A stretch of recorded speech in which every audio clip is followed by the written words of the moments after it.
রমাদান মাসে একটা রাত আছে লাইলাতুল কদর। লাইলাতুল কদর 27 রমজানেই হবে জরুরি না।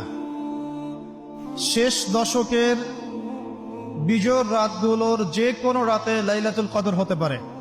হতে পারে 21-এর রাত, হতে পারে 23 বা 25 বা 27 বা 29।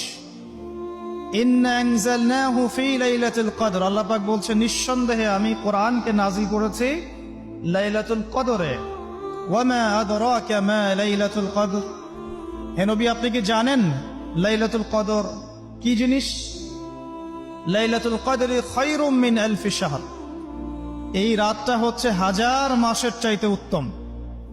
কোরআন নাজিল করার কারণে লাইলাতুল কদর 1000 মাসের চেয়ে উত্তম।